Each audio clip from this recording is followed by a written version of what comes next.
you're sitting in a position right now where you have credit card debt, you have loans that you took out to consolidate your debt, only to run up your credit cards again. So now you have the credit card debt, you have the loan, and you're maxed out on both. You're living paycheck to paycheck, or if anything, you're underwater because you have way more debt than you should because you blew all your money, and you're feeling like there's no way out.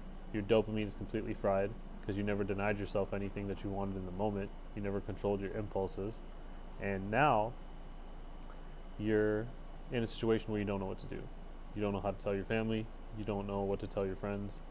And you feel like the only way out is to get some help from someone. But let's say this is the third or fourth time you've done it, and you don't know what the way out is now. And essentially, you are underwater to the point where you're losing money on a day-to-day basis. It doesn't matter how much you're getting paid because everything's gone before it even gets to you. It's all spoken for or accounted for, and it's all going toward debt and interest that at this point you might not be able to get out of. So my question is, do you feel better now? Do you feel better now having spent all of that money, having spent all of that time, wasted all that time, where you could have been building something or you could have been holding yourself down?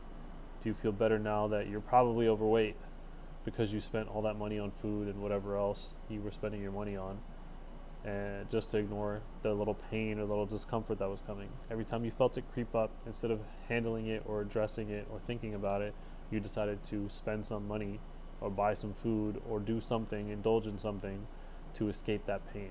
So you felt better in the moment, and you had all these little moments where you felt better, but you didn't truly feel better. You were just pushing the pain away. So it was just the absence of pain through artificial dopamine stimulation and serotonin release or whatever it was. And you thought, oh, this, I don't want to deal with this, so I'm going to go distract myself with food. I'm going to go distract myself with substances or drinking or whatever. I'm going to buy a bunch of books that I'm never actually going to read, but it looks really nice when people come over because they see that I have a bunch of books. Or I'm going to buy kitchen gadgets or any type of gadgets and learn how to cook something, but then never actually do it. I'm going to buy a super nice high-end computer and say that I'm going to use it for my business, but you never actually did that. So you are drowning in debt. You are overweight. You're unhappy with your physique, and your dopamine is completely fried to the point where you can't even fathom denying yourself any kind of pleasure to wait, um, and wait on it. Delayed gratification. That doesn't even register in your mind because all you've known is instant gratification for however many years you've been doing this. So my question is, now that you're in this situation, when you did all these things to escape pain, to escape discomfort, and you spent all this money, do you feel better? Honestly, think about it. Do you feel better now? Do you feel better now having spent all that money and never denying yourself and doing everything you wanted to do exactly when you wanted to do it, and now the bill has come and you realize you can't pay it? I'm guessing you don't feel better. And so, if you did all those things and you don't feel better on a day-to-day basis, you actually feel infinitely worse than you did before you were in this situation, then maybe it's time to consider that the opposite of all of this is what would actually make you happy in a sustained upward trajectory. Doing the opposite of everything you've been doing that led to this point is actually what's going to make you happier. It's going to make you more fulfilled. It's going to bring more joy and stability into your life instead of constant stress and tension and being in survival mode. Maybe that's what's going to happen. And if I were to put my money on it, I would say that that's definitely true. Doing the opposite of all these things that led to this painful point in your life, this painful episode or time period or season, is probably like doing the opposite of all those things, all the things that led you here, is what's going to make you feel better. What's going to make you feel more fulfilled.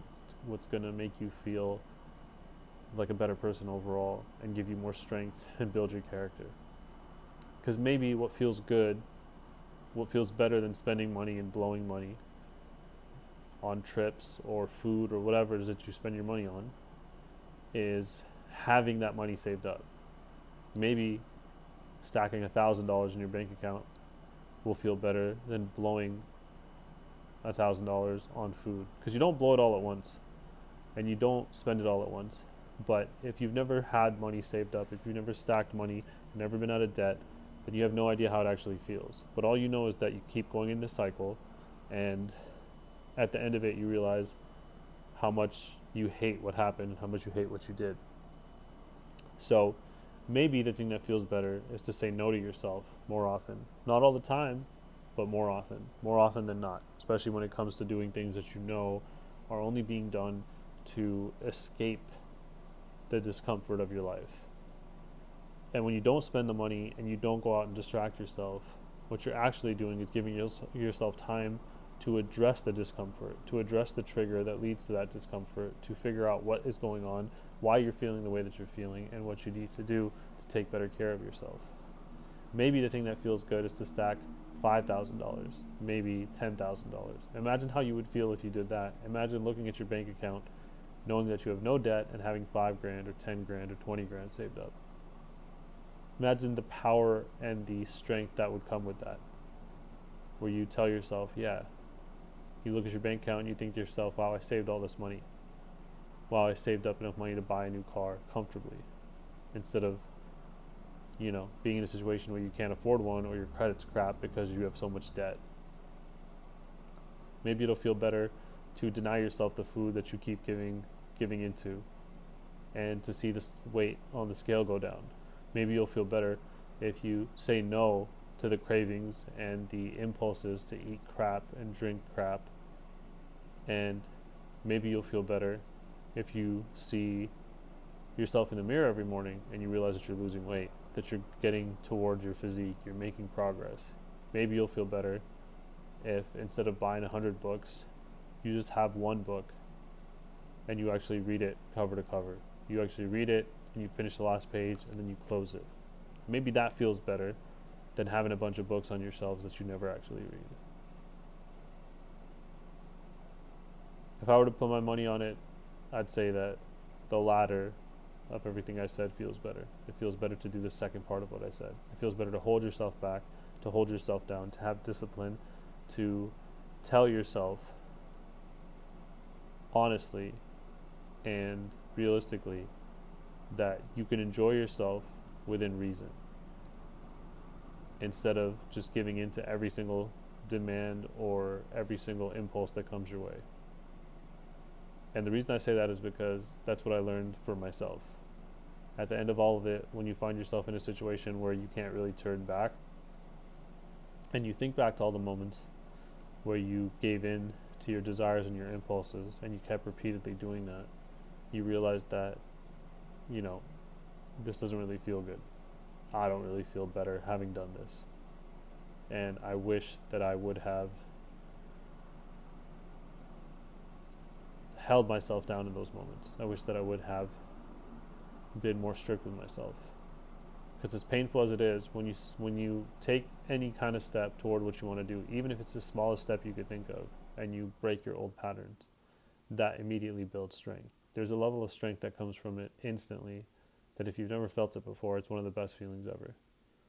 So, if this is you right now, in this situation, you don't have to be there forever, but you do have to change your entire way of thinking, and you don't have to do anything crazy. I think you just have to flip it on its head and tell yourself, I did all these things because I wanted to feel better and escape the discomfort and the pain, but I don't feel better now. So maybe doing the opposite is what will make me feel better, and is what will help me build the life that I want to build.